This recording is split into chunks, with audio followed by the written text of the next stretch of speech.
here's the real question. Is this just another industry hype cycle, or are we witnessing the transformation of creatine from a gym-only ingredient into a true mass-market health category? Creatine has been one of the top booming ingredients over the past 3 to 5 years. People always ask me, what's going to be the next trending ingredient? And almost always they think I'm going to say some new and novel ingredient, but it's always an established ingredient that finds new health focuses, new demographics. Creatine fits that bill.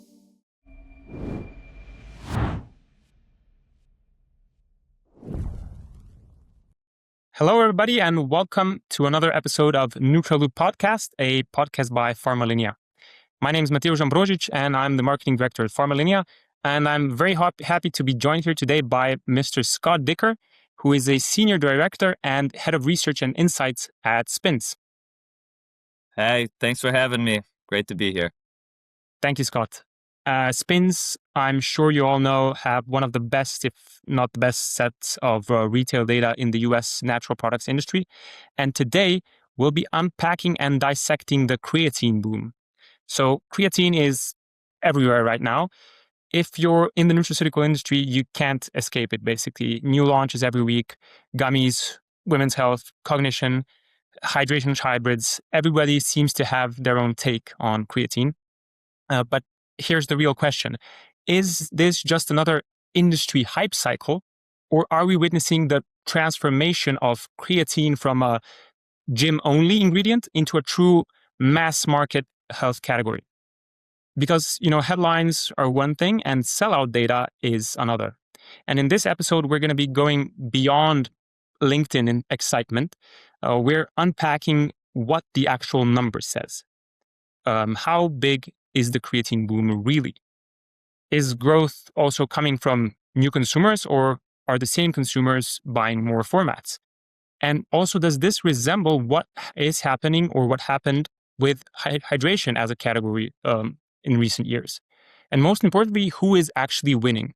Are powders still dominating? Are gummies creating real incremental value?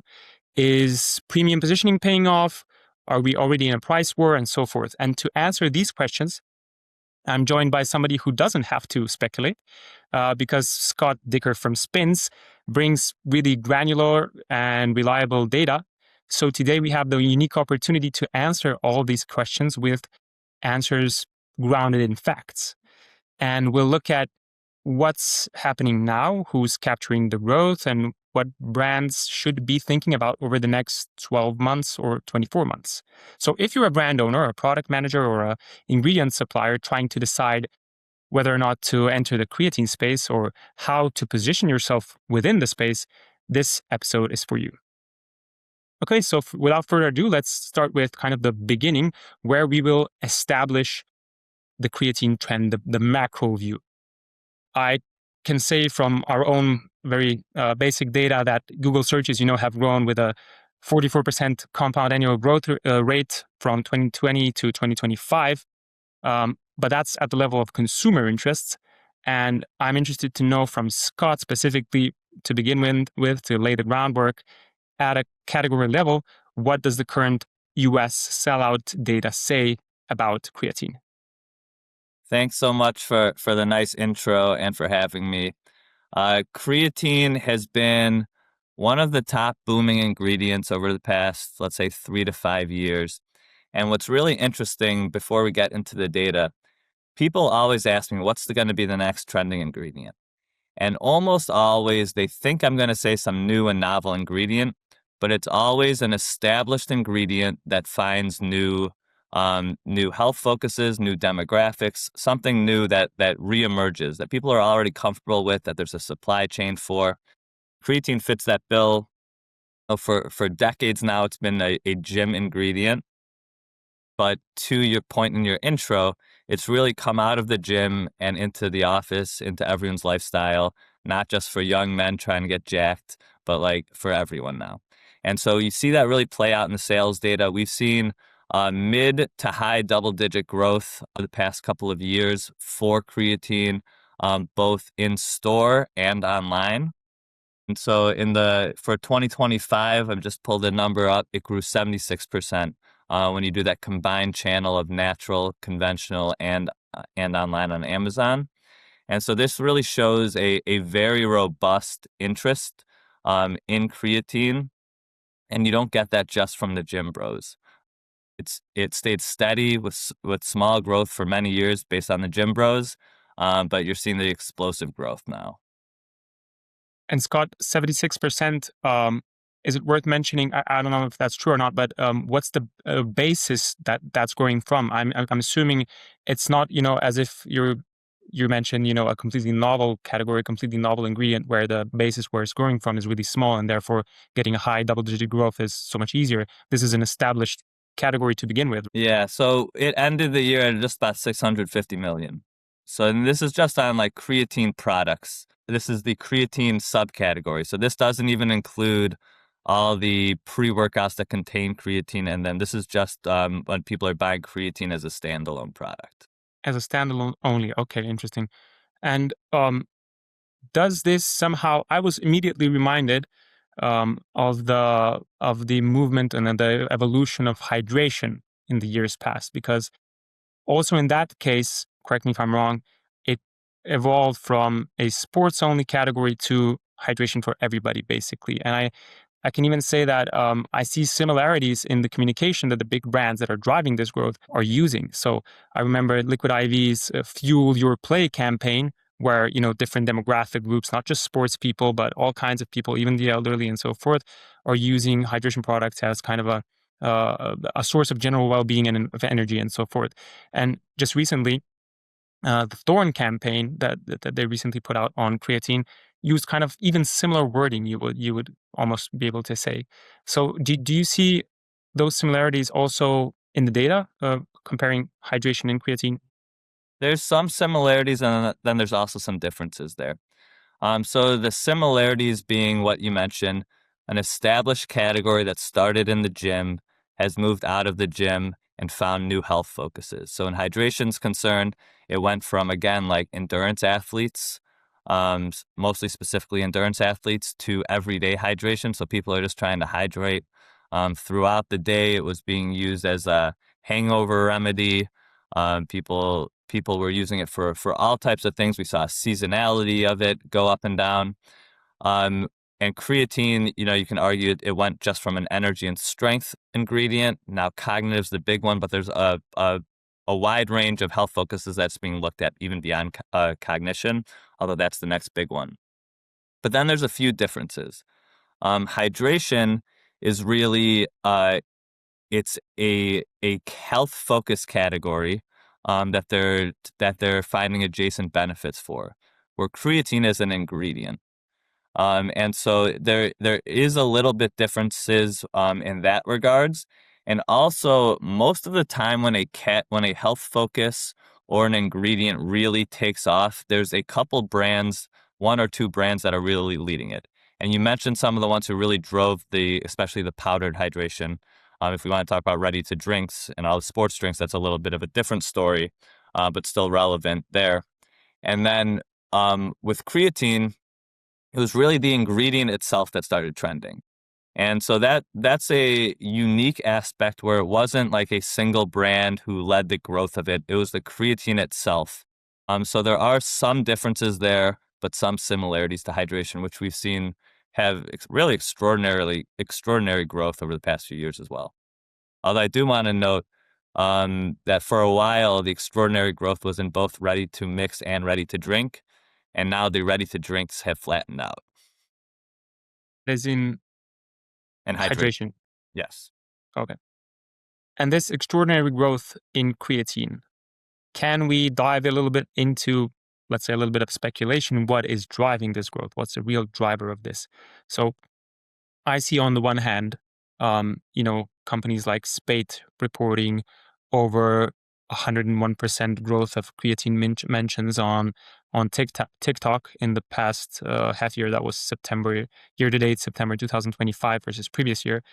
And then on the other hand, the one I basically prefer, scientific publications on creatine really blooming, blossoming. I mean, it's been one of the most researched nutritional ingredient for a long time, but really the curve is just going really, really high up. And now we're reaching, at least if you look at PubMed data, which is really readily available, you have um, about 2,500 studies being published per year now on creatine, growing from, just a couple of hundred, maybe 10, 20 years ago. What do you think is the main driver? Or of course, there are money, but maybe in your view, are there any main drivers of this growth? Is it the social momentum, or is it structural drivers like science or broader use cases or retail expansion? Or what's your goal? What's your take? I mentioned earlier before that's all usually an established ingredient.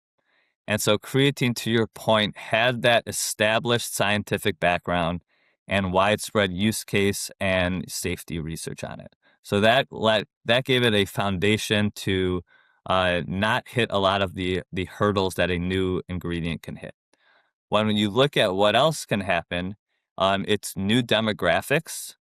So now, again, it's not just young men in the gym. Women are taking creatine. Different people are aging into creatine, and for a few different reasons. There's people who were taking creatine in their 20s as gym bros, so they're used to it, and so now they're comfortable retaking it for energy or for cognition. There are other old demographics and aging populations who are just discovering it for the cognitive health claims now. And so the new demographics, I would say, is the largest driver. Then there's a lot of that's driven by new health focuses. We talked about cognitive. You mentioned the wide range of studies that are being done on everything, I think, from bone health to hormonal health to cycle health, all these different things that are going to lead to it. And then there's also the new forms. It's an interesting ingredient because it was so heavily in just the powdered version. I know like there were some pills, but like it was capsules full of powder. And so now, you're seeing this emergence, and I think we're going to get into it in a little bit, of gummies, of chews, of ready to drinks. So this lets it become more mainstream, ready to consume. And then finally, one of the ones that I hadn't thought of much before is for the cognitive benefits. Well, let me take a step back. I was always told that you load creatine, you saturate your muscles, and then you take 3 to 5 grams a day for maintenance, and then you're fine. You're saturated. All your energy stores are there. But now a lot of the research coming in, especially around cognitive benefits, I've been hearing, take 8 grams a day, take 10 grams a day. Some people even more. And so now, not only are you getting new people taking it in new formats, but the people who are already taking it, now you're saying take more of it. And so all of this is really just, gung-ho to like winds at your back for a creatine surge. You're absolutely on point on the different areas, cognition being one of them. I can see, even people in my circles, typically, trends start in the US and they stay there for a while, and then they migrate to both sides of the world. To either side of the US. And it's interesting how in recent years this is going really much faster than it used to. The lag time is much shorter. And, as soon as talk of cognitive benefits appeared in the US and the first cognitive positioned creatine SKUs appeared there, we started talking about it here. And, in the office, there's talk about it. It's not a far-fetched thing anymore. And there's really the one thing that I think we're now starting to outpace in the consumer demand side is, the research that's coming with it. Because particularly on the cognition, I'd really like to see many more studies on subjects without any cognitive issues, because the majority, as I'm told and as I've researched, the majority of studies are in some sort of cognitive impairment or some sort of suboptimal condition, whereas studies on healthy subjects taking creatine to improve their cognitive capabilities, not so strong yet. Yeah, no, I would agree. The only thing, I'm looking at it much more from a market perspective and consumer demand. And once those inklings of a study are out there, that there's going to be consumer interest in trying to get ahead of it. And then whether it's a trend or just trending for that moment will depend a lot on the outcome. But you're going to see an initial surge there. And I think there's enough smoke there for people to be interested in it, so to speak, even if it's not for acute benefits, which I think, to your point, we need to see some more research on. The preventative nature of it will keep people there, and it just goes along with the other energy, strength benefits that people are taking it for. Okay, Scott, let's then move on with we already start touching upon is the topic of who's winning right now. And we mentioned, formats in particular, because it's one of the main areas of discussion and new product and innovation in the creatine segment. As I believe is the consequence of the fact that creatine monohydrate is a, simple and well-established ingredient and it has high bioavailability. It has good research. And, there's not so much to do there really in terms of how can we make creatine products better. The most obvious part is, which we both very well known as we're taking creatine drinks, creatine powders dissolved in water right now, that typically the dissolving part is not as good. The user experience when you're dissolving creatine monohydrate powders in water is not perfect. So that's kind of the main venue of development, of innovation, of improving products. And I would say that from the user perspective. But tell me from the data perspective, which formats do you believe are capturing most of the sales volume and growth, or will do so in the future? So first off, I just want to say that we did not plan to both be drinking our creatine while we were doing this podcast, but we just both happened to be drinking our creatine, which tells you a little bit about how integrated it is in people's routine, that we just happen to be drinking our creatine while talking about creatine on a podcast. But to your point, so almost all the sales right now are in powders, and they're still growing really well. In the past year or two, we've seen this huge surge in creatine gummies hit the market. And creatine gummies, let me just make sure I'm saying the right number. So powders are up over 50% year over year. Gummies are up from a much smaller base, 129% year over year. Now, there's a lot of caveats there. The first one is it's obviously growing from a much smaller base. Two, there's been a lot of testing to show that certain brands don't have creatine in them. So there's that stigma and that hurdle and that formulation to get over. Some brands may have done it, but we know that some of the ones that were tested didn't. So there's that stigma around it as well.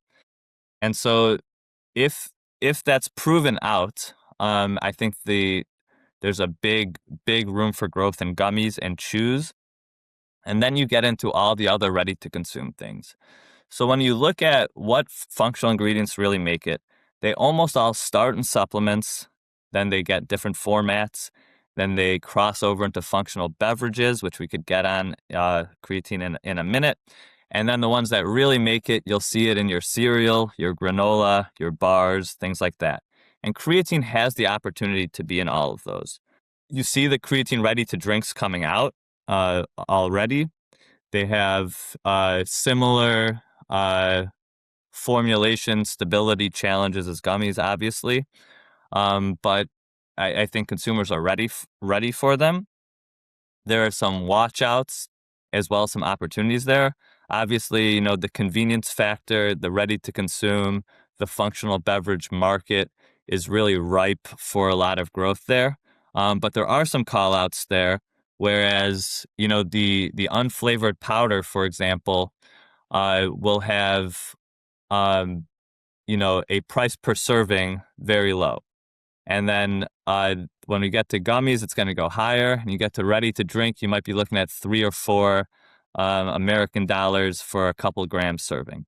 And so that is something to watch out for. And then also when you move into these other formats, there's more of a consumer expectation of an acute benefit. Whereas many people know that creatine works by building up and saturating your muscles, like I mentioned.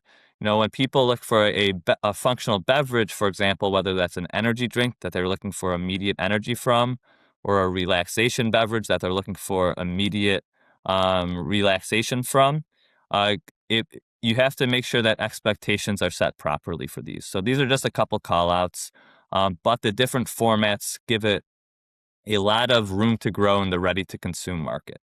Or managing expectations in terms of communication of the effect in the ready to drinks, and in the gummies section and soft chews, it would be, I guess, mostly fighting the stigma now, right? Uh, I think both. So both have both of the I don't want to say issues, but as you hit like much more mainstream. So I'm looking at right now.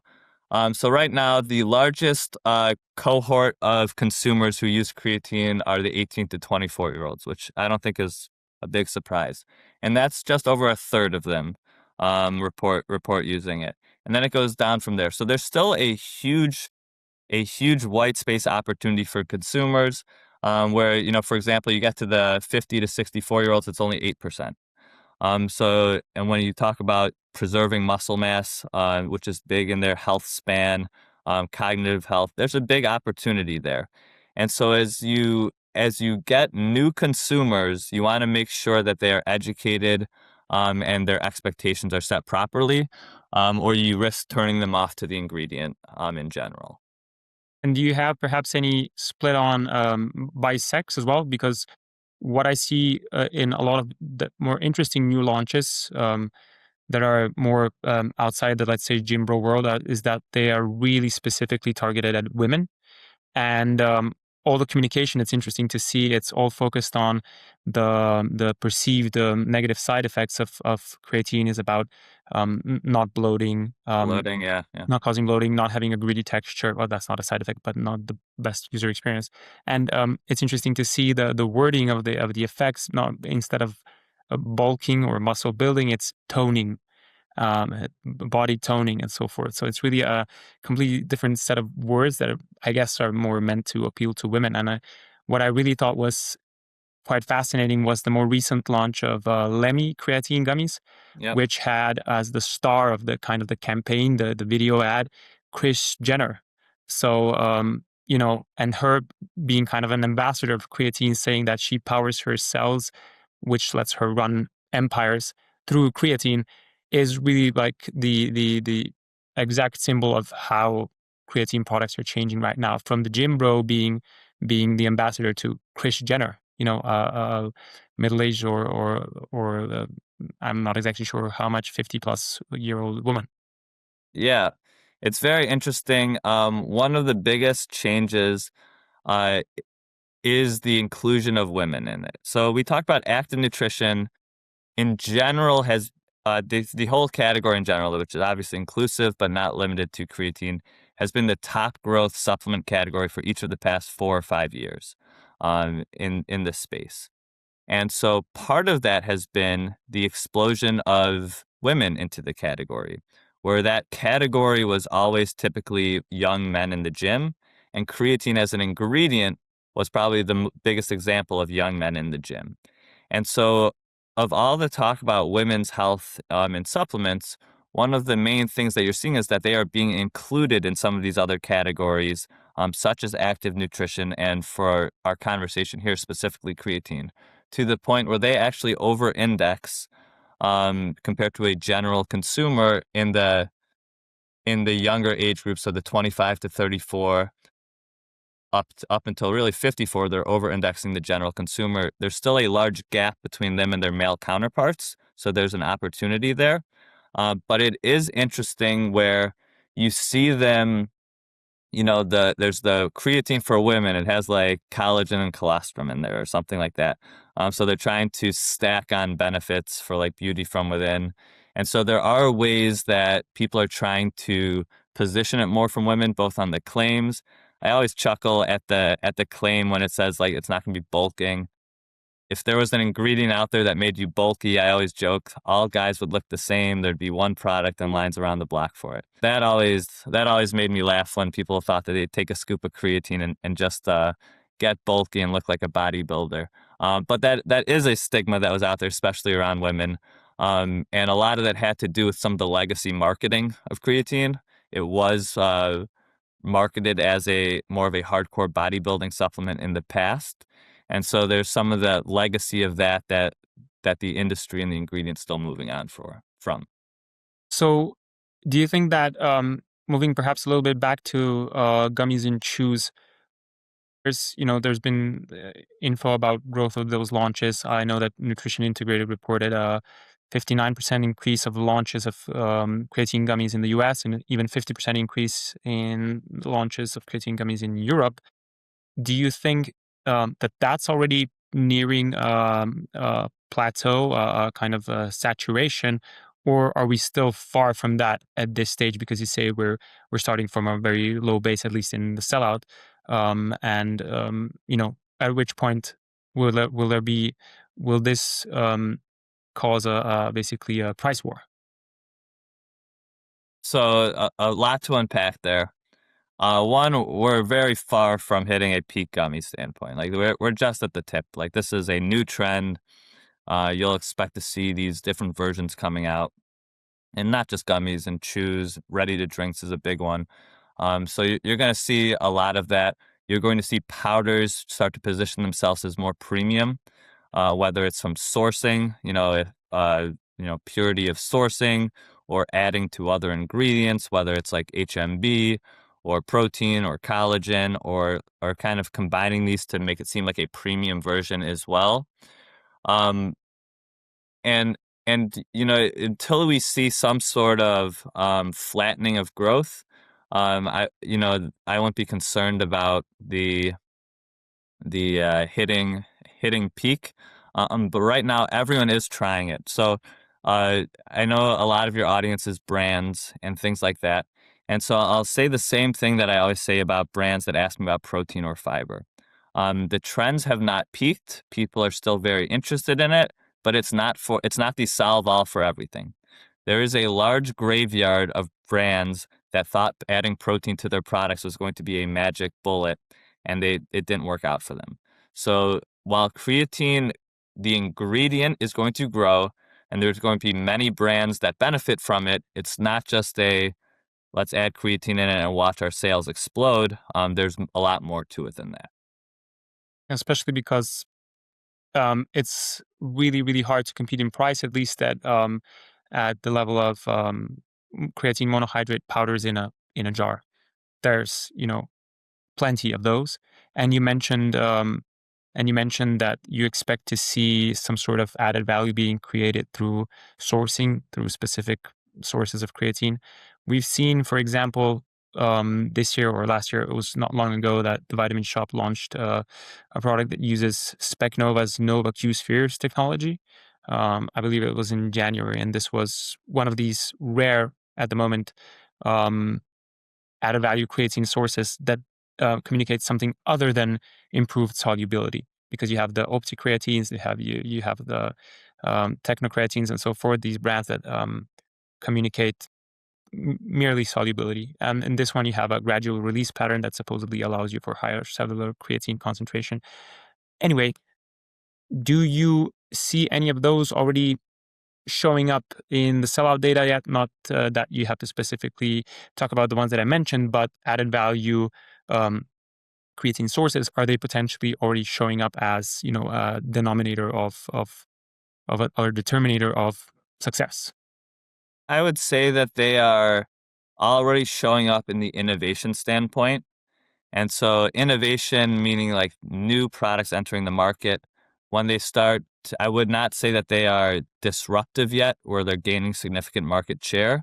But it's so early in the process, I wouldn't say that they aren't, or they won't yet. It's just too early for that to show up. But it's acting more as a mature category. Creatine was mostly a product. And it was a category, but to be a more mature category, you need different formats, you need different versions of it, whether it's, a more natural or premium. It's already obviously functional, but there are different ways to round out a category to meet consumers where they are, where there's not everyone's going to be like you and me and mix our powdered creatine in the morning and have a call and sip on it.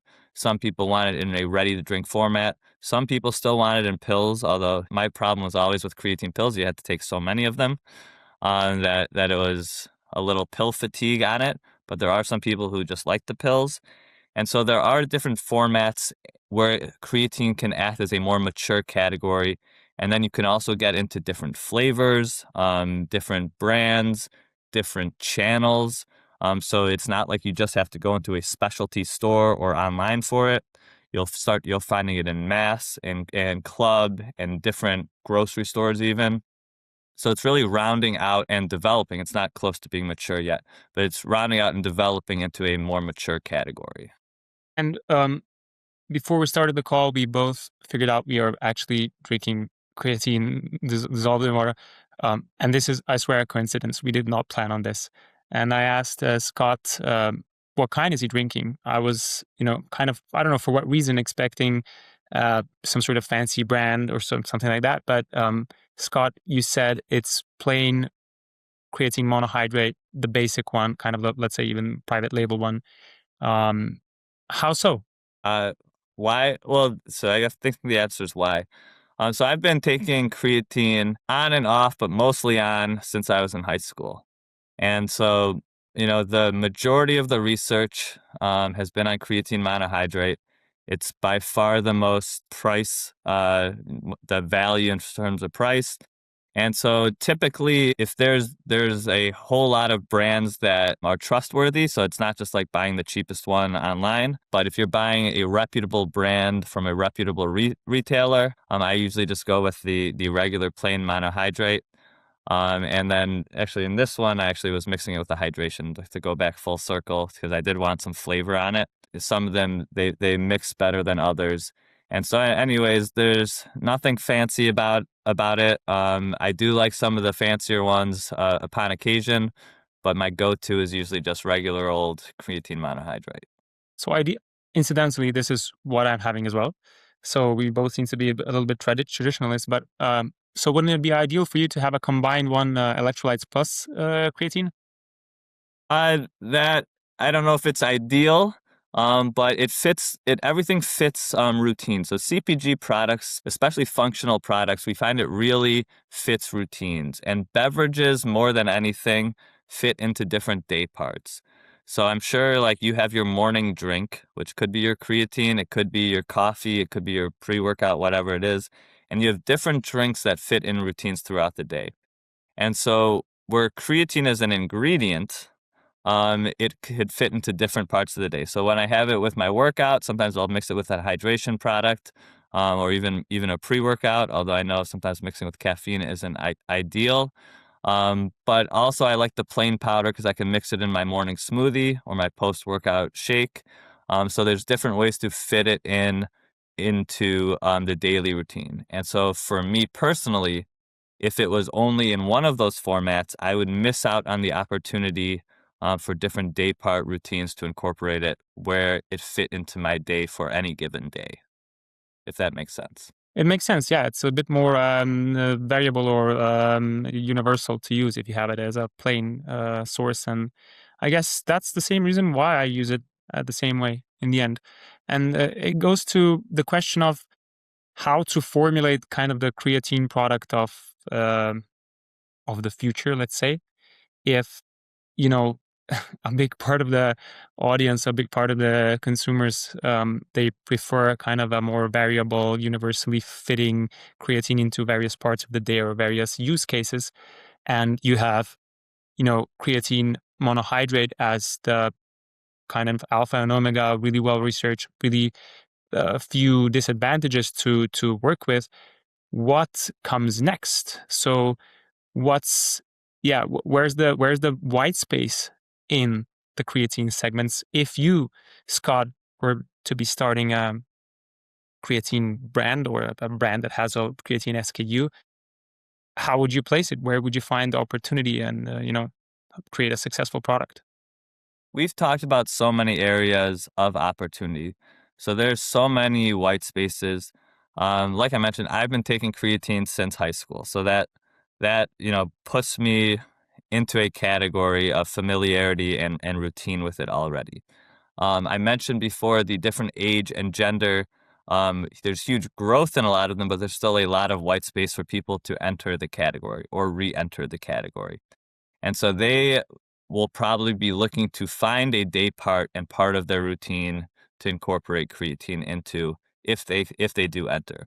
So the thing I will say about this is the same advice that most brands should get regardless of category. Understand your consumer, your target audience, where they shop, what they're looking for, how they discover products, and that is really where the white space opportunity comes for your brand.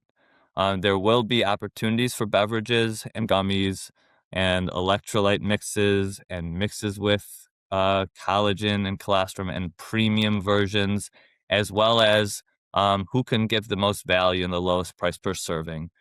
Transparency, third party testing, these are all big white space opportunities.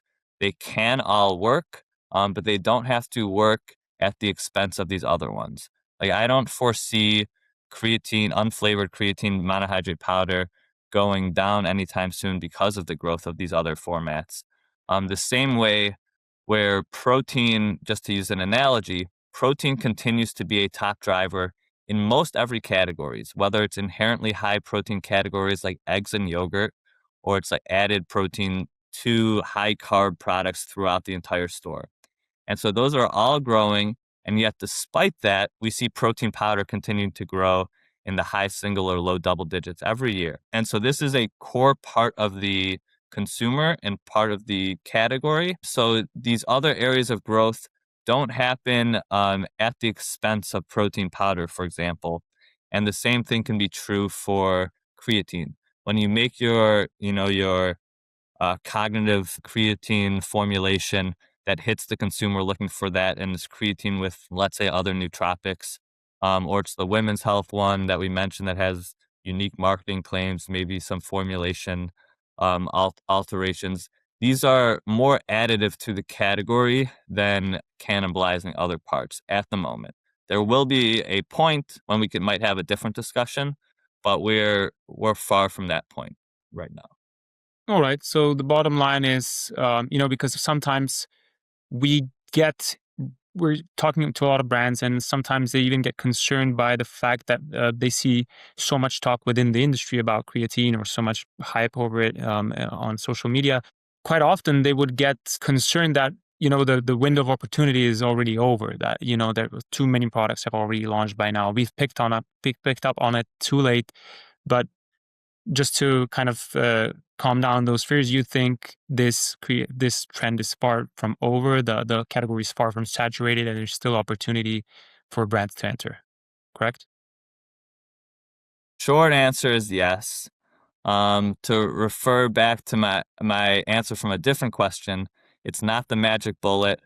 There will be a large graveyard of products and brands that thought adding creatine was going to just like shoot up sales no matter what. You should know that even before this latest creatine boom, pretty much every active nutrition brand had a creatine product, at least one. And so it was far from an empty, like a desert of products opportunity there. But that being said, there are plenty of opportunities to position yourselves, to find a good niche, and even to mainstream some of these newer formats. Very good. And since I didn't get a personal preference from you, I'm just going to try one more time. If you had a Scott Dicker creatine brand and it wasn't for you personally because you just prefer a plain creatine monohydrate that you throw into water, combined any way you want. If you had to build a specific product, would you go for any of the, let's say, less addressed or currently less consuming parts of the total demography? You mentioned that sort of the aging population. I don't know how exactly you framed it, but it was 8% only of let's say older consumers consuming it. There's a smaller share of all the launches addressing cognitive health. Would you perhaps target any of those areas, or would you stick to the creatine monohydrate, plain and simple? So the question, and I always will try to give a straight answer, but this one's not always a straight. So I would probably be shooting for upside. And so like I said, there are so many, plain powders of a commodity ingredient out there. Putting another one in there, not that it can't be successful, not that it can't be incremental. I feel like the chances of that being like your real hero product and category builder is probably smaller, although there's also less of a chance that will be an absolute flop. If you are making a ready to drink for cognitive benefits that has all the science and transparency behind it, uh, that's and it could also help with age-related sarcopenia, for example. That's probably a very high upside opportunity, which is Okay, what I very would good. probably do if that's what you're asking. That was what I'm asking. We got to be a bit more specific, so I'm satisfied. And you at Spins, or you personally, over the next, like, say, 1 to 2 years, what will be kind of the key metrics that you'll be following to see how the creatine trend and market evolves? I always look at um, one like the overall sales, but also in the natural channel and online are usually where you see the trends pop up first. And so when those start to flatten, you still probably have another year or so where in conventional it's still going to go up. But those are the leading indicators that we're going to start to see it the curve flatten, so to speak. And also, when is it going to act like a more mature category with at some point it can't have 75% growth, at some point. And so looking at that, looking out for the science, looking out for the lab results of, a lot of these gummies and beverages, how long can it stay, you know, have as much creatine as it says on the label in some of these beverages. A lot of these things are going to influence the short and medium uh, term growth of creatine. But for the year of 2026, I expect to have another very strong year. Okay, we're going to be checking up with you after 26, I hope, to see how some of these predictions that we made today panned out. Thank you so much, Scott, for taking the time and discussing with me and sharing some of your insights with our audience. I hope we can talk to you again soon. And I thank everybody for listening to this edition of Neutral Loop podcast, and see you again next time. Thanks so much for having me.